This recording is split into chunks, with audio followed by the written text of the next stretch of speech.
Hey, this is the national treasure, Nick Aldis, and you're listening to the All Night Long Wrestling Podcast. Welcome to another edition of the All Night Long Wrestling Podcast. As I said, we are back. We are fresh on the heels of Wrestle Kingdom. And man, what a crazy week. And, crazy. Forget everything else in the outside world. It was a great week for professional wrestling. As we do every year, we kind of go back into the annals of history and Royal Rumbles. I love to kind of go back and start at the beginning, start at Royal Rumble 1989 and work our way forward, watching them, seeing how the Royal Rumbles have evolved year to year, seeing how they're booked and how the matches for WrestleMania get set up in the Royal Rumble. So without further ado, what we're going today is we're going to bring back the people's favorite segment. 3 ain't enough, Joe. I gotta make it 5. I don't think it's that one. The 5 count. So today's 5 count is our top 5 favorite fucking earpieces. Top 5 favorite Royal Rumbles of all time. Now I'm gonna be completely honest with you. My 5 change year to year, Joe, because I watch them all and I notice different things. Not all my 5, but like I appreciate different things from different matches year after year. And I texted you the other day about something from 2005, I think, and you were like, I'm really impressed that you're watching the Royal Rumble 2005. And I was like, I don't really there are some Rumbles that you remember, right? And you're like, oh, I remember everything. And there's some that are like, did that one even happen? So that's what I did this year. I went back to the ones that I really didn't recollect at all, and I watched them. And a couple of them I remember why. I recollected nothing from them. Specifically the one in San Antonio, because it was atrocious. But there were other ones that I watched and I was like, oh man, this is better than I remember. So what we're going to do is we're going to give our top 5 favorite Royal Rumble matches, not pay-per-views, Joe, right? Just Royal Rumble matches? Just the Royal Rumble matches themselves, that's correct. Okay, so we're going to break down our top 5. Joe, would you like to go first? Sure, I'll go first, Mikey. That's not a problem at all. Get my notes in my marble notebook here. I'm gonna hold it like this, like a composer. Like a fucking idiot. Oh yeah, you're the 15th Symphony. Is that what it's called? 15th, 31st, 972. First Symphony. I'm gonna flex and this many things. Number 5 on my list is going to be a little bit probably controversial just because of the guy who won it. But I'm going with 2004. 2004 Royal Rumble, I thought was a... Who won it first? Who won it that year? Chris Benoit won it from the number 1 position in 2004. One of, I believe, only him and Shawn Michaels have won from the number 1 position ever, unless I'm mistaken. I'm sure people will comment or tweet us if I'm wrong. But Bagu didn't even comment on the New Japan podcast, so let's hang on for a second there. So no, I went with 2004 because you don't always see wrestlers last from number 1 all the way to the end, especially someone winning it. So at the time when I was watching it, it was a tremendous feat for someone who had been in the business a long time and was looking to earn a title shot at WrestleMania, which he did, and went on to win the title from Triple H in the triple threat match at WrestleMania 20. But, the story of him going from start to finish, especially at the end, kind of outlasting a lot of guys. The ending was, Big Show eliminating guys one by one. Chris Jericho, Kurt Angle were towards the end of it. But eventually Benoit prevailed and eliminated the Big Show kind of with a headlock and dragged him over the top rope and kept himself in the ring. So there was a lot of star power in the match. There was a good story told throughout. And, despite the fact that of who the winner is, I still think that 2004 is in the top 5 Rumbles of all time. Okay, I like the. It was a good match. It was definitely a controversial take, but it set up some really good things for WrestleMania. So I see that. I'm gonna go with 2007. 2007 Royal Rumble was. It was definitely booked a little bit differently. They had the ECW guys in there, right? And I feel like the balloon had fallen off the rose at that point. But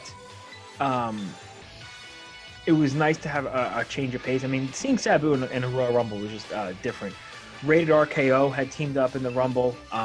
MVP to me had a really good showing. He wasn't in there for that long, but that dude, it's funny to see MVP in 2007 and MVP now just being great all around. And at the end, it was Taker and Shawn, which was a great ending. They had, to me, as the last two guys, they had the closest semblance to a professional wrestling match at the end of the Royal Rumble, and which set up Taker and Shawn at WrestleMania that year. So for me, number 5 was 2007. Yeah, actually, that's a good point. I went with that as my number 4 Rumble, which was 2007. Similar, primarily because of the Taker and Shawn interaction at the end. I think that's what it's most remembered for. They, of course, I think worked for 10 to 15 minutes as the last two guys. There was a lot of close calls. The show itself, I believe, was in San Antonio. Both of these guys were from Texas. So I was presuming that Shawn would win because he was from San Antonio, and B, because the planned title match for WrestleMania that year, WrestleMania 23, was Triple H and John Cena, but Triple H had been injured, and Shawn would go on to get the title shot at WrestleMania 23. So I thought that he would win this match, but instead, The Undertaker went on to face Batista at WrestleMania 23. But that for the exact reason that you mentioned, I think the Shawn and Undertaker interaction at the end was what made it a great Rumble for me. So that's my number 4. Number 4 for me was actually the previous year, was 2006. 2006 Royal Rumble was the winner was Rey Mysterio. Rey Mysterio came out. Did he come out 2 that year? Did he come out 1? I forget. I think it was number 2, if I'm not mistaken. But I think it was 2. He came out in the Eddie Guerrero Lowrider. That whole match was a tribute to Eddie Guerrero. And as far as star power, I mean that the Final 4. What was it? Triple H. The Final 4 were RVD, Orton, Triple H, and Rey Mysterio. That was the returning RVD that year. He got a ridiculous pop, and I believe he was thrown out by Triple H, right? Probably. Yes, he was. There was a lot of heat on it because it feels like a lot of people were thinking RVD was gonna win that year, and that was the crowd was hottest for him without a doubt. Also, Carlito was super over, but I think the thing that I enjoyed most about 2006 Royal Rumble was how hot the crowd was the entire time. It was like, to me, it was almost that right before cell phones. My right ear plug's gonna fall out again. I'm gonna break something. It was right before cell phones became popular. Nailed it. Yeah, it was right before cell phones became popular, or as much as they were. So there was a lot more of a focus on the ring and not the countdown and stuff. So it really made for a great Royal Rumble. The story of Eddie and Ray and Ray's dedication to Eddie was really good, and I don't know, I just really enjoyed the 2006 Rumble. Yeah, that's a good choice. I thought about that one with Rey Mysterio going pretty much going the distance in that match, well over an hour for him. So that was an excellent choice. For number 3 for me, I'm going to go with 2008, which was the year right after 2007. And the reason I think there's several reasons for this. One is it took place in Madison Square Garden, which is always a special thing for pay-per-views, at least for me being from New York, and I was at that show. It started with Taker and Shawn as 1 and 2. So I thought that was a nice way to, acknowledge the year before as they ended 2007. All the good story, yeah. Yeah, and started with Taker and Shawn. Shawn would eliminate Taker from this Rumble about halfway through.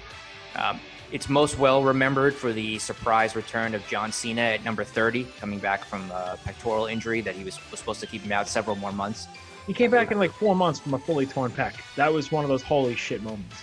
Yes, it was. At the time, I can say I certainly was not expecting it, and I think most people in the arena were not expecting it either, given the reaction that he received when the buzzer went off at number 30 and his music started playing. So it also featured some Legends returns with Roddy Piper and Jimmy Snuka in the middle of the match, which got a good reaction from the crowd as well. And again, the star power, as you've mentioned previously, Triple H, Batista, John Cena, towards the end. Umaga was in it late. CM Punk, before he really kind of got big, was in this match. Several others, like I said, started with Taker and Shawn.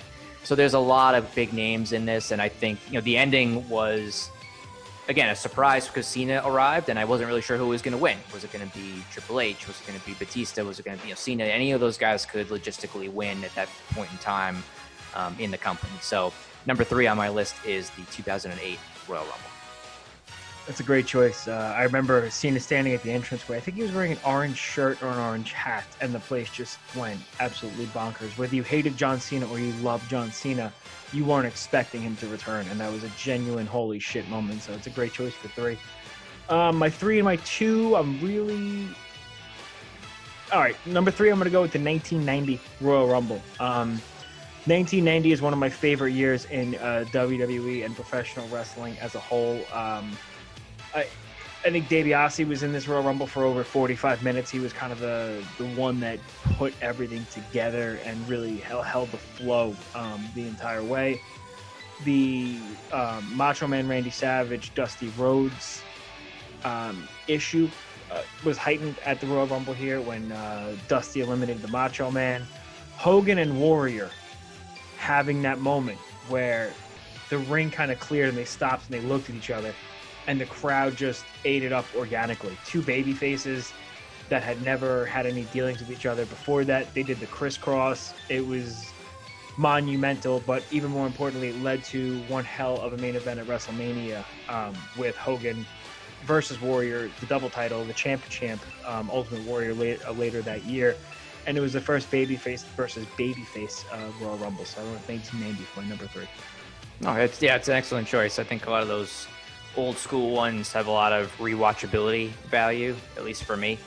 Agreed. So it's fun to go back and watch some of those matches from that period of time when things were a little bit different. It wasn't just about the title shot. It was there was a lot more going on in those matches. It's a little more pure, right?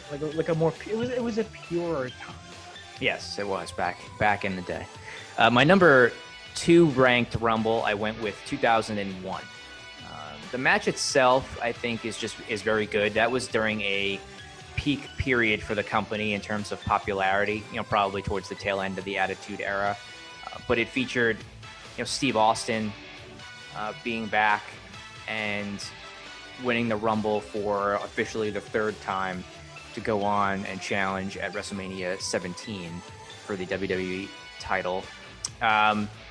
This was also the Rumble that I believe Kane at the time set the record for eliminations in a single match.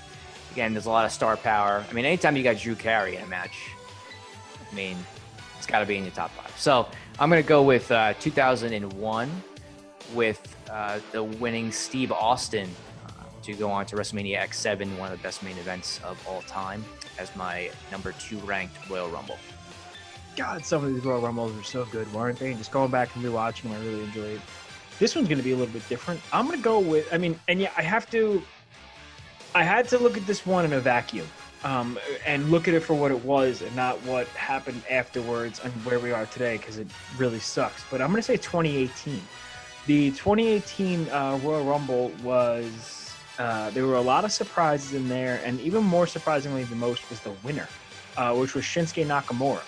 You read that right. You heard that right. I don't know if anybody remembers that, but Shinsuke Nakamura won a Royal Rumble, and he last eliminated Roman Reigns. Picture that. Shinsuke Nakamura, who lost 2 weeks ago to Otis, won a Royal Rumble. That's why I said I have to look at it in a vacuum, because if I look at it and how Shinsuke is booked today, it sucks and it kind of defeats the purpose. But at the time, when Shinsuke won, it was awesome, because I think everybody was expecting Reigns to win, and the pop when Nakamura won was out of control. Balor, Reigns, Nakamura, Cena, and Randy Orton were the final 5, and to give Nakamura the win over those guys was surprising, to say the least. Reigns threw out Seth Rollins. They were friends at the time. That was a really good storyline. And Adam Cole, like, when he entered, it blew the roof off, and he had a great showing. Then he was eliminated by Rey Mysterio, which was a little stupid to me. But I really enjoyed, in a vacuum, the 2018 Royal Rumble. Yeah, that's a solid choice. I think that's one that, for me, I tend to lose certain matches in the mix of the last 10 years when things happened, what year and who debuted and all those things. So that is a solid choice. Number one for me may be obvious just for a lot of folks, but I still think that the best Rumble match from top to bottom was 1992 with Ric Flair, going all the way from number 3 until the end. That was clearly the best performance to that point in the early history of the Royal Rumble. He was relatively new in the company at that point, having started in the latter half of 1991. The WWF title at the time was vacated due to the happenings between Hulk Hogan and The Undertaker, and to a certain extent Ric Flair.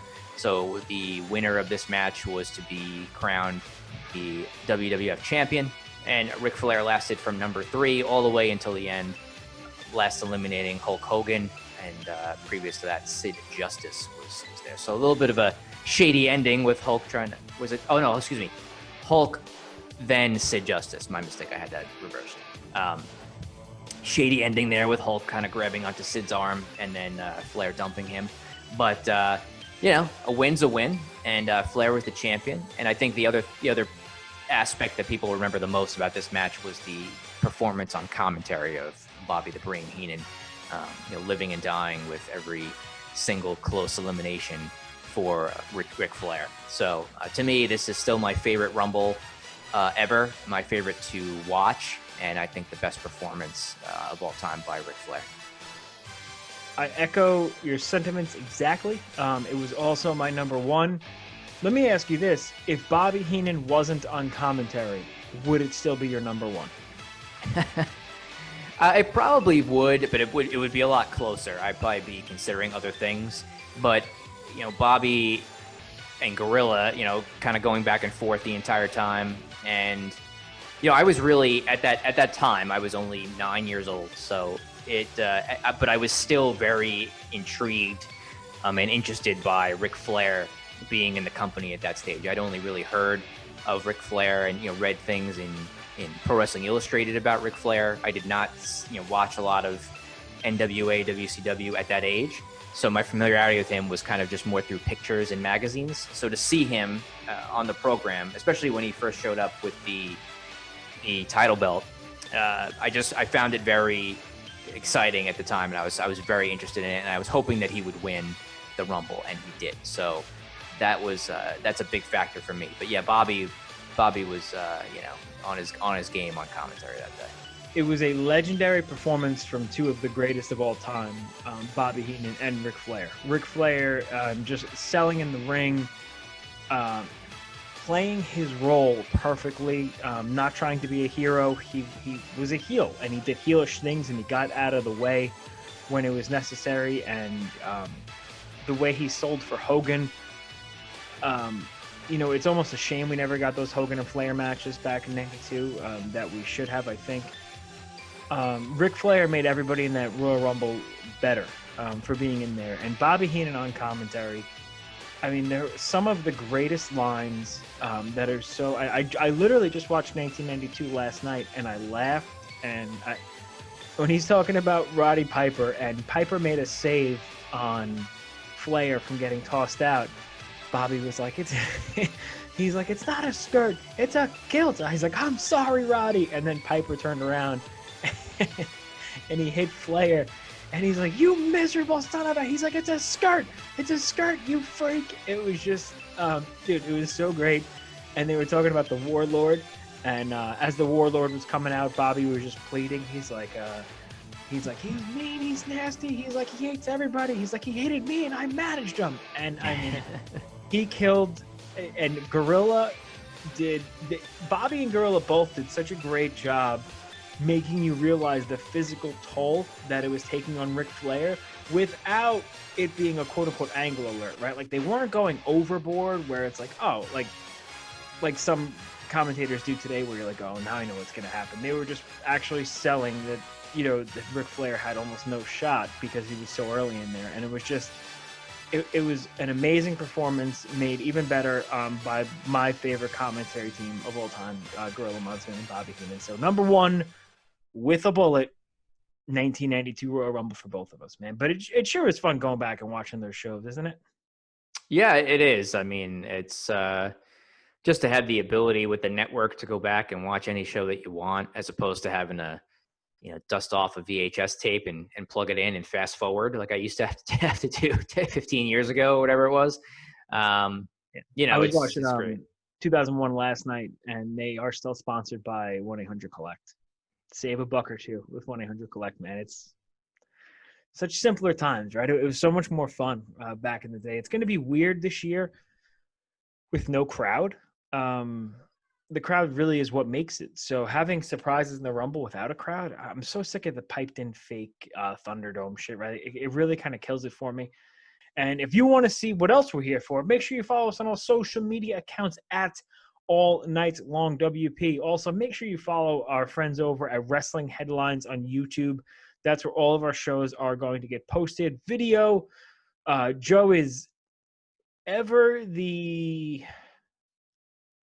student, and you're really doing some great stuff, additions, audio tweaks, chapters, graphics. There's nothing the guy can't do. So our videos are getting better. You could skip around. You can not hear my bullshit and go to, it tells you at the bottom what you want to listen to, so you don't have to listen to the whole show. I don't blame you. I don't like listening to myself either. If you just want to hear a couple of bits and pieces, now you can do that because the Stallion is a multifaceted son of a bitch, and we're here for it, buddy. We appreciate you. I'm doing the best I can, buddy. Try to, draw in the viewers and listeners because clearly my face isn't really doing the trick. So, well, the good news is our face isn't going to be here next week. We're gonna have some. Well, we'll be here, but we'll have an interview next week, which we will be releasing next week. Sorry. Oh, okay. Yeah, we will let everybody know next week who we're going to be interviewing, and I think the interview is going to be the week after that. But like I said, we're here for it. We're here all the time. Instagram, Twitter at All Night Long WP, Facebook.com/All Night Long WP, and make sure you follow along on YouTube at our guys over at Wrestling Headlines. That's it for another edition of the All Night Long Wrestling Podcast. He's the Stallion. I'm the Enforcer, and we're tapping out.